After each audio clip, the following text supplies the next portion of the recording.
Hi everyone, building ఏ clothing brand లో ఇవాళ day 14. So నాకు చిన్న హెల్ప్ కావాలండి మీ దగ్గర నుంచి.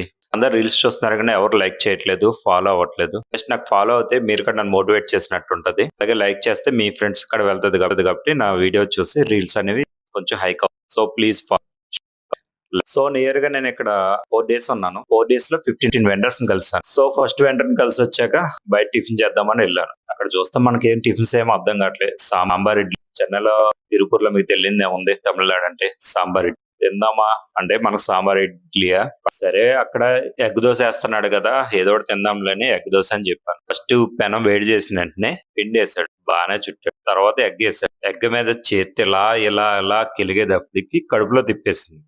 సెకండ్ వెండర్ దగ్గరికి వెళ్ళాను. ఫస్ట్ వెండర్ డిసప్పాయింట్ చేశాడు. సెకండ్ వెండర్ అన్న మంచిగా చేస్తాడేమో అని చూసాను. వాడి దగ్గర పుల్స్ నాకేం అర్థం కాలేదు. వీళ్ళందరూ నేను వెళ్ళిందంతా చిన్న చిన్న వెండర్సే. సో అదే మనం చేసిన తప్పు. పెద్ద పెద్ద వెండర్స్ దగ్గరికి వెళ్తే ఆల్రెడీ వాళ్ళు మ్యానుఫ్యాక్చర్ చేస్తున్న టీ షర్ట్స్ అన్ని లైవ్ లో చూడొచ్చు. అలా కూడా వెళ్ళాను నేను. సో మనం ఇప్పుడు థర్డ్ వెండర్ దగ్గరికి వెళ్తాము. నేను ఆ విజువల్స్ కూడా మీ అందరికి చూపిస్తాను. ఆ విజువల్స్ కూడా అంటే లోపలికి వెళ్ళిన తర్వాత వాళ్ళని తీయకూడదు. అంటే వాళ్ళని తీస్తే ఏమంటున్నారంటే ఇక్కడ స్టిచ్ చేస్తున్నాడు మా వర్కర్ కాబట్టి మీరు తీయొద్దు, ఎందుకంటే మేము కూడా రీల్స్ లో పెట్టుకోవాలి కదా అని చెప్పి అన్నారు. సరే అని స్టిచ్ చేస్తున్న వాళ్ళు మాత్రం తీయలేదు. మామూలుగా విడిగా అంతా నేను షూట్ చేశాను.